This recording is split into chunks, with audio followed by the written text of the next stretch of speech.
Hi friends, welcome to my channel Priyatarangalu audio stories in Telugu. ఈ channel మీకు నచ్చితే like చేసి, షేర్ చేసి, సబ్స్క్రైబ్ చేయండి. అలాగే కామెంట్స్ కూడా ఇవ్వండి, హైప్ చేయండి. ప్రమదలేఖనం పార్ట్ 28. వేకుజాం వేళకి విజయవాడ చేరుకుంటుంది ప్రమద. ఎక్కిన బస్సు దిగి తన లగేజ్ మెల్లగా దింపుకొని ఎటు వెళ్లాలో తెలియక బస్టాండ్లో ఒక పక్కగా కూర్చొని ఆలోచనలో పడుతుంది. ఎందుకో విజయవాడలో ఉండాలి అనిపించడం లేదు తనకి. అలసిపోయిన మనసుకి ప్రశాంతమైన వాతావరణం కావాలి. అందుకే ఆలోచిస్తూ అటు ఇటు చూస్తూ ఉంటుంది. ఒక్కతే ఉన్నా భయంగా అనిపించలేదు తనకి. ఎందుకంటే అది విజయవాడ మహానగరం కనుక. బస్టాండ్ కూడా పట్టపగల్లా లైట్స్తో వెలుగులు విరచిమ్ముతూ ఉండగా చాలామంది జనం ఉన్నారు. అక్కడ బస్టాండ్లో వచ్చేవాళ్ళు ఇంకా వెళ్ళేవాళ్ళు. అందుకే ఆమెకు అంతగా భయం అనిపించలేదు. అప్పుడే తనకు కొంచెం దూరంలో వెళ్ళడానికి రెడీగా ఉన్న బస్ పైన ఆమె చూపు పడుతుంది. భీమిలి వెళ్ళే బస్సు. తన తల్లిదండ్రులు బ్రతికి ఉండగా తన చిన్నప్పుడు భీమిలి బీచ్ బాగుంటుందని ఒకసారి తీసుకువెళ్ళమని తండ్రిని గొడవ చేసింది ప్రమద. హాలిడేస్లో వెళ్దాము అని చెప్పి నచ్చ చెప్పారు ఆమె తండ్రి. కానీ ఆ హాలిడేస్ వచ్చేలోపు దేవుడు ఆమె తల్లిదండ్రులను తీసుకువెళ్ళిపోయాడు. ఒంటరిగా మారి రోడ్డున పడింది ప్రమద. భీమిలి పేరు చూడగానే కంటి నిండా నీళ్లు చేరతాయి బాధతో. కొద్దిసేపటికి తమాయించుకుంటుంది. తేరుకున్న వెంటనే ఆమె పెదవులపై చిన్న చిరునవ్వు. వెంటనే లేచి లగేజ్ తీసుకుంటుంది. భీమిలి బస్ వైపు ఆమె అడుగులు సాగుతాయి. ప్రక్కన వాళ్ళ సహాయంతో లగేజ్ అంతా బస్సులో పెట్టించి తను ఒక బ్యాగ్ తీసుకొని బస్ ఎక్కి కూర్చుంటుంది. కొద్దిసేపట్లో బస్ బయలుదేరుతుంది. ప్రశాంతంగా కళ్ళు మూసుకొని పడుకుంటుంది ప్రమద. సుమారు 7 గంటల పైన ప్రయాణం. తర్వాత భీమిలిలో ఆగుతుంది బస్. భీమిలి విశాఖపట్టణానికి 24 కిలోమీటర్ల దూరంలో ఉన్న అందమైన ఊరు. భీమిలి బీచ్ ఎంతో అందమైనది. ఎంతో దూరం నుండి ఆ బీచ్ చూడటానికి చాలామంది వస్తారు. ఆ ఊర్లో ఉండే పావురాల కొండ ఇంకా నరసింహస్వామి దేవాలయం ఎంతో ప్రత్యేకం. భీమిలిలో బస్ దిగుతుంది ప్రమద. సముద్ర తీరం కావడంతో అడుగు పెట్టగానే చల్లని గాలి ఆమెను స్పృశిస్తూ అందమైన జీవితానికి స్వాగతం పలుకుతాయి. ఆ చల్లని గాలికి ప్రమద మనసు తెలియకుండానే సంతోషంగా మారి పెదవులు మరింత అందంగా విచ్చుకుంటాయి. అందాల బొమ్మకి చిరునవ్వు మరొక ఆభరణం. దేవుడు సృష్టించిన ఈ అందాల బొమ్మ జీవితం ఈ భీముని పట్టణంలో ఏ మలుపు తిరగనున్నదో. బస్ దిగి అంత లగేజ్తో ఎటూ వెళ్ళలేక కొంచెం ముందుకు వెళ్ళి అక్కడ ఒక సిమెంట్ బెంచ్ ఉంటే అక్కడ కూర్చుండిపోతుంది ప్రమద. రావడమైతే వచ్చింది. ఎటు వెళ్లాలో అర్థం కాక మౌనంగా ఆ బల్ల మీద కూర్చొని వచ్చేపోయే వాళ్ళని చూస్తూ ఉంటుంది. తను వచ్చిన బస్ వెళ్ళిపోవడంతో జనాల రద్దీ తగ్గుతుంది. అటు ఇటు చూస్తూ ఉన్న ఆమె కొంచెం దూరంలో ఇటువైపుగా వస్తూ కళ్ళు తిరిగి ఒక పెద్దాయన పడిపోవడం చూసి తన లగేజ్ను వదిలి పరుగున అక్కడికి వెళ్తుంది. అంకుల్, అంకుల్ అంటూ అతన్ని తడుతుంది. అతను లేవకపోవడంతో మరలా పరుగున తన లగేజ్ దగ్గరికి వెళ్ళి తన వాటర్ బాటిల్ తీసుకువచ్చి చిన్నగా అతని మొహం మీద నీళ్లు చిలకరిస్తుంది. ఇంతలో జనం మూగుతారు అక్కడ. దయచేసి కొంచెం దూరం జరగండి, అతనికి గాలి ఆడాలి కదా అంటుంది ప్రమద అందరినీ బ్రతిమలాడుతూ. అంకుల్ అంటూ మరోసారి కొద్దిగా నీళ్లు చిలకరించగానే అతను మెల్లగా కళ్ళు తెరుస్తాడు. అతను కళ్ళు తెరవగానే ఇక ఏమీ ప్రమాదం లేదని ఎక్కడ వాళ్ళు అక్కడే వెళ్ళిపోతారు. అతను మెల్లగా కళ్ళు తెరిచి నీరసంగా ప్రమద వైపు చూస్తూ లేచి కూర్చుంటాడు. ఏమైంది అంకుల్? నాకు కొంచెం నీరసంగా ఉంది, కళ్ళు తిరుగుతున్నాయి, ఎక్కడైనా కూర్చుంటాను అంటాడు. ప్రమద అటు ప్రక్కగా ఒక వ్యక్తి వెళ్తుంటే అతన్ని పిలిచి అతని హెల్ప్తో ఆ పెద్దాయన్ని తీసుకువచ్చి ఇంత క్రితం తను కూర్చున్న బెంచ్ మీద కూర్చోబెడుతుంది. హెల్ప్ చేసిన వ్యక్తి వెళ్ళిపోతాడు. అతను బాగా నీరసంగా ఉండడంతో అంకుల్ వాటర్ ఇవ్వనా అంటూ అడుగుతుంది. అంటూ ఆయన అనగానే తన దగ్గర ఉన్న బాటిల్ అతని ముందు పెడుతుంది ప్రమద. మంచినీళ్లు తాగిన కొద్దిసేపటికి అతను తేరుకొని నార్మల్ అవుతాడు.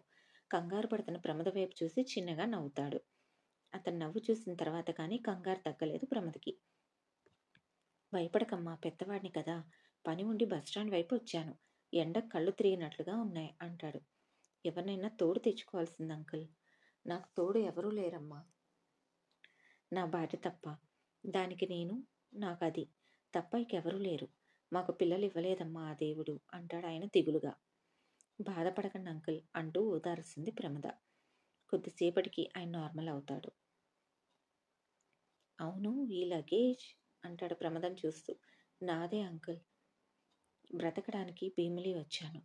కానీ ఎటు వెళ్ళాలో తెలియక ఇక్కడే బస్ స్టాండ్‌లో కూర్చున్నాను అంటుంది. నీకు అంటూ ఇక అడగలేక ఆగిపోతాడు ఆయన. నాకెవరూ లేరు అంకుల్. నా తల్లిదండ్రులు చిన్నప్పుడే పోయారు. మొన్నటి వరకు హైదరాబాద్‌లో ఉన్నాను.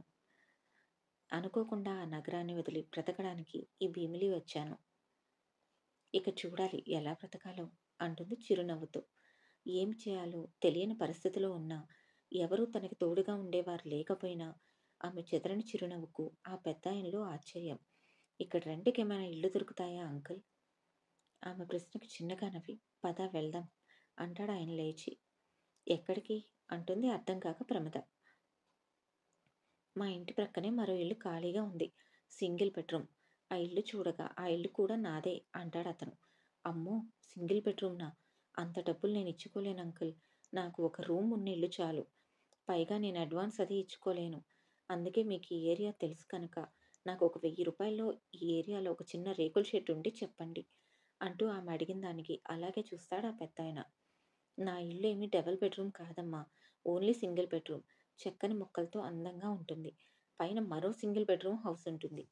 2 నెలల క్రితం కింది వాళ్ళు ఖాళీ చేస్తే, నెల క్రితం పైన వాళ్ళు ఖాళీ చేశారు. నువ్వు నీకు తోచిన చోట ఉండవచ్చు. నాకు అడ్వాన్స్ అవసరం లేదు. నువ్వు ఇస్తాను అన్న ₹1000 ఇవ్వు చాలు అంటాడాయన. వద్దంకుల్, అలా ఊరికే వస్తే నేను తీసుకోలేను. నన్ను క్షమించండి అంటుంది ప్రమద. ఆమె ఆత్మాభిమానానికి ముచ్చట వేస్తుంది అతనికి. నువ్వేమీ ఊరికే తీసుకోవద్దు. ₹1000 రెంట్ కడుతున్నావు కదా! ఇంకా నీ బడ్జెట్‌లో రెంట్‌కి ఇల్లెందుకు ఇస్తున్నాను అనుకున్నావు? ఇందులో నా స్వార్థం కూడా ఉంది అన్న అతని మాటకి అర్థం కానట్లుగా చూస్తుంది ప్రమద. మేమిద్దరం పెద్దవాళ్ళం. నువ్వు మంచి అమ్మాయివి కదా! కొద్దిగా లేచినా లెగవపోయినా మమ్మల్ని చూస్తూ ఉండాలి. అందుకే తక్కువకిస్తున్నాను అంటారాయన చిన్నగా నవ్వి. ప్రమద కూడా ప్రతిగా నవ్వుతూ తప్పకుండా అంకుల్ అంటుంది. ఇప్పుడు ఆ మనసు ప్రశాంతంగా అనిపిస్తుంది. కావాలని ప్రమద తక్కువ రెంట్‌కి ఒప్పుకోవడం లేదు అని అతను అలా చెప్తారు. అంత మంచి అమ్మాయిని అలా రోడ్డు మీద వదిలేయలేక. ఇంకా తనని కాపాడింది కూడా. ఎలాగో తన ఇల్లు ఖాళీగానే ఉంది. వేరే వాళ్ళకిచ్చే బదులు ఇలాంటి మంచి అమ్మాయికిస్తే బాగుంటుందని అతని ఆశ. అందుకే ప్రమదనలా లాక్ చేస్తాడు. మొత్తానికి తన్ని ఒప్పుకునేలా చేశారు. నువ్వు నన్ను బాబాయ్ అని పిలవచ్చు అంటూ ఒక ఆటోని పిలుస్తాడు. అందులో ప్రమద లగేజ్ పెట్టి వేరే ఆటోలో వాళ్ళు బయలుదేరతారు.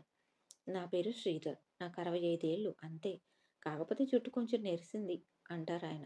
నిజమే, మీరు కుర్రవారే అంటుంది ప్రమద. ప్రమద వైపు చూస్తాడు. ఇద్దరూ ఒకేసారి గట్టిగా నవ్వేస్తారు. ఇంతకీ నీ పేరు అంటూ అడుగుతాడు శ్రీధర్. ప్రమద. చాలా బాగుందిమా, నీలాగే. నీ పేరు కూడా చక్కగా ఉంది అంటాడు శ్రీధర్. మీ పిన్నికి ఆడపిల్లలంటే చాలా ఇష్టం. నువ్వు చూడగానే నచ్చేస్తావు. అందున బంగారు తల్లిలా ఉన్నావుగా అంటారాయన. చిన్నగా నవ్వి ఊరుకుంటుంది ప్రమద. కొద్దిసేపటికిద్దరూ శ్రీధర్ ఇంటికి చేరుకుంటారు. ఆ ఇంటిని, ఆ చుట్టుపక్కల వాతావరణాన్ని చూసి ప్రపంచాన్ని మర్చిపోతుంది ప్రమద. సంతోషంగా ఆటో దిగి ముందుకు పరిగెడుతుంది. ఆమె సంతోషానికి కారణం దూరంగా కనిపిస్తున్న సముద్రం. శ్రీధర్కి అది అర్థమై నవ్వుకుంటాడు. ఆటో దిగి డబ్బులు తీసి ఇచ్చేంతలో వేగంగా వెనక్కి వచ్చి అతని చేయి పట్టుకుని ఆపి తనే డబ్బులిస్తుంది ప్రమద. వాళ్ళు ట్రావెల్ చేసిన కొద్దిసేపట్లోనే ప్రమదకి చాలా ఆత్మాభిమానం ఉంది అని ఒక క్లారిటీకి వస్తారు శ్రీధర్. అందుకే ఇక రెట్టించకుండా డబ్బులు ఆమెనే ఇవ్వనిస్తాడు. లగేజ్ దించి ఆటో అతని చేతనే తన ఇంటి ప్రక్కనే ఉన్న మరో ఇంటి బయట పెట్టిస్తారు శ్రీధర్. ఇదేనా ఇల్లు బాబాయ్ గారు అంటూ అడుగుతుంది. అవునమ్మా, చూడు ఒకసారి అంటూ తాళం ఓపెన్ చేస్తాడు. నీకు క్రిందిల్లు కావాలా, పైన కావాలా? చూసుకో అంటాడాయన. ప్రమద ఒకసారి ఇంటి వైపు చూస్తుంది. ఇంటి ముందు ఒక పెద్ద చెట్టు, దాని కింద అరుగు, ఎదురుగా అందమైన సముద్రం. ఇంటి గేట్ దాటి లోపలికి రాగానే అందమైన పూల కుండీలు. ఇంటి లోపలికి ఎంటర్ అవగానే ముందు ఒక వరండా, లోపల హాలు, ఒక కిచెన్, ఒక బెడ్రూమ్ విత్ కనెక్టెడ్ బాత్రూమ్. బెడ్రూమ్కి ఉన్న మరో డోర్ తీసి బయటికి వెళ్తే వెనక వైపున కొద్దిగా ఓపెన్ ప్లేస్. ప్రమదకి చాలా అంటే చాలా నచ్చింది. బయటికి వచ్చి బాబాయ్ గారు, నేను కింద ఇంటినే తీసుకుంటానండి. పైన ఇల్లు మాత్రమే ఉంటుంది. కింద అయితే ఎంత పచ్చదనం ఉందో చూడండి అంటుంది సంబరపడిపోతూ. స్వచ్ఛమైన కల్మషం లేని మంచి మనసు మాత్రమే పచ్చని ప్రకృతిని ఆస్వాదించగలదు. అందుకే ప్రమద ఆనందం అతనికి బాగా నచ్చుతుంది. నీ ఇష్టం ప్రమద అంటాడు. బాబాయ్ గారు నిజంగా ఈ ఇంటిని నాకు 1000 రూపాయల రెంట్‌కే ఇస్తారా? మరలా మనసు మార్చుకోరు కదా? అంటూ ఆశగా అడుగుతుంది. ఆమె భయానికి జాలి వేస్తుంది అతనికి. నేను ముందుగానే చెప్పాను కదా ప్రమద! నీకు 1000 రూపాయల రెంట్‌కే ఈ ఇల్లు ఇచ్చేస్తాను. కాకపోతే మాకెప్పుడైనా బాగోలేని టైంలో నీ సపోర్ట్ ఇస్తే చాలు అంటారాయన. థాంక్స్ బాబాయ్ గారు. తప్పకుండా నేను మిమ్మల్ని చూసుకుంటాను అంటూ చెప్తుంది ఎంతో ఆనందంగా. ఇద్దరూ కలిసి ఆమె సామాను లోపల పెడతారు. తలుపు దగ్గర వేసి బయటికి వస్తారు. బయటికి రాగానే దూరంగా ఉన్న సముద్రాన్ని మైమరపుగా చూస్తూ ఉంటుంది ప్రమద. సముద్రం ఎక్కడికి పోదు గాని, పద మీ పిన్నిని చూదువు అంటూ తన పక్కింటి వైపు నడుస్తాడు. ప్రమద అతన్ని అనుసరిస్తుంది. ఇంటి లోపల అడుగు పెడుతూ ఉండగానే దేవి అంటూ పిలుస్తారు శ్రీధర్. వస్తున్నానండి అంటూ కిచెన్‌లో నుండి బయటికి వస్తుంది దేవి. ఆమెను చూడగానే 60 ఏళ్లుంటాయి అంతే అనిపిస్తుంది. నిండైన కట్టుబొట్టుతో చక్కగా ఉంటారావిడ. ఆవిడని చూడగానే ఒక మంచి ఫీల్ ప్రమద మనసుకు కనిపిస్తుంది. దేవికి ప్రమదను చూసిన మొదటి చూపులోనే ఎంతో లక్షణంగా అనిపిస్తుంది. ఎవరండి ఈ అమ్మాయి? శ్రీధర్ తన బస్టాండ్‌లో పడిపోవడం దగ్గర నుండి ఇప్పటి వరకు జరిగిందంతా చెప్తాడు. శ్రీధర్ పడిపోయారనగానే కంగారు పడిపోతుంది దేవి. ఇప్పుడు బాగానే ఉన్నారుగా? అంటూ దగ్గరకు వచ్చి భయంగా అడుగుతుంది. నేను బాగానే ఉన్నాను దేవి. నాకసలు ఏమీ కాలేదు. ప్రమదనే నన్ను జాగ్రత్తగా చూసుకుంది అంటూ చెప్తాడు. అసలు నేను చెప్తూనే ఉన్నాను. ఎండలో బయటికి వెళ్ళవద్దు అని. మీరు వింటే కదా ఇంకా కుర్రవాళ్ళు అనుకుంటున్నారా? అంటూ కోప్పడుతుంది దేవి. అదేంటి అంకుల్ మీకు 65 ఏళ్ళైనా ఇంకా కుర్రవాడినే. కాకపోతే జుట్టు కొద్దిగా నెరిసిందంతే అని చెప్పారిందాక అంటూ శ్రీధర్‌ని దేవి దగ్గర బుక్ చేసి అల్లరిగా కళ్ళెగరేస్తుంది ప్రమద. ఈ ఛానల్ మీకు నచ్చితే తప్పకుండా సబ్స్క్రైబ్ చేయండి.